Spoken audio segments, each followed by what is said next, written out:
All right, let's get right into it. Today, we're going to talk about a secret ingredient, something totally unexpected that could finally make the batteries that power our world genuinely green. I mean, just think about it for a second. Lithium-ion batteries, they are everywhere.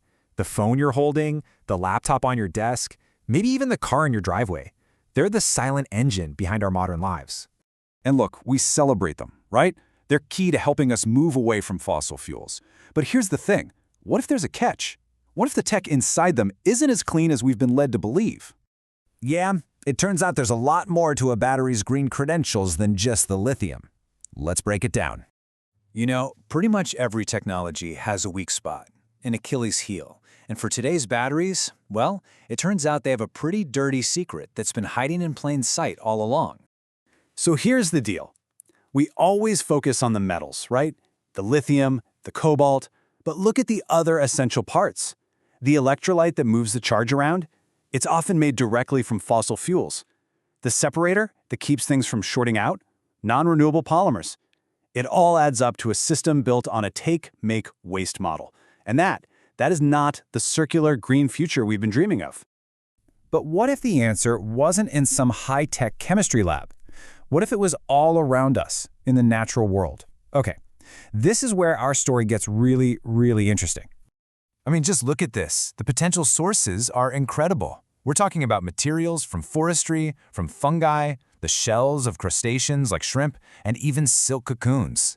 You know, nature's been perfecting high-performance materials for millions of years. Just let that sink in for a second. The key to unlocking a truly sustainable energy future might actually be growing in our forests or swimming in our oceans as we speak. Now, the scientific name for these materials is biopolymers. And it's pretty simple, really. It's just a polymer, a long chain of molecules that comes from a living thing. Think cellulose from wood or chitin from a crab shell. That's it. So, problem solved, right? We'll just swap in the natural stuff and call it a day?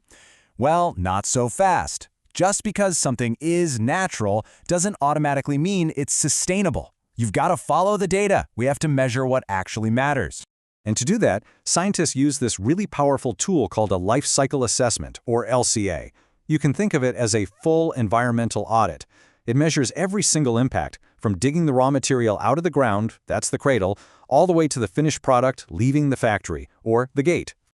And the first results? They are fantastic. Just look at the climate change impact.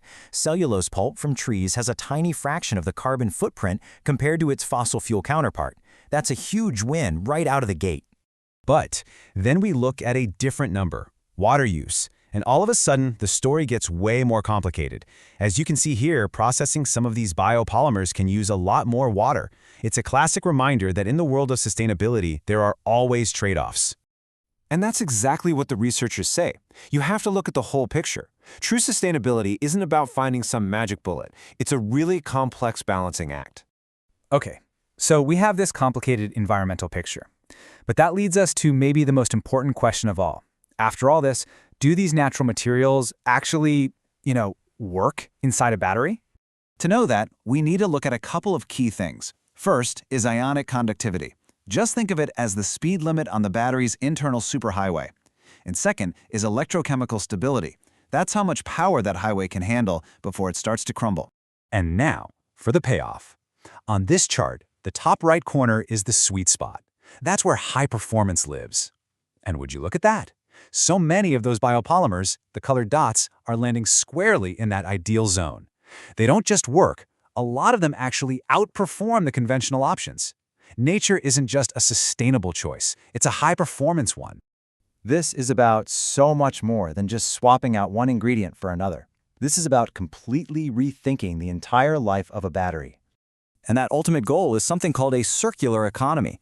Instead of our current model of take, make, dispose, a circular model designs waste out of the system right from the very beginning. So the whole idea is to stop this one-way trip to the landfill and instead create a closed loop where materials are constantly being reused and renewed. It's a system inspired by nature itself.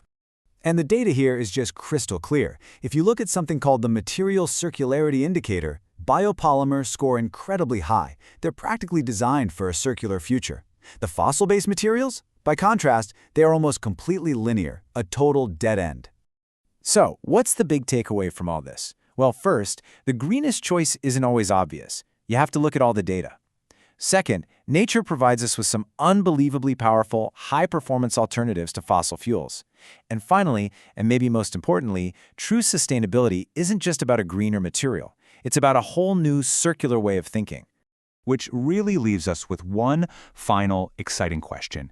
If we can reinvent something as complex and high-tech as a battery, using materials from trees and shrimp shells, what else in our world could we rebuild from nature?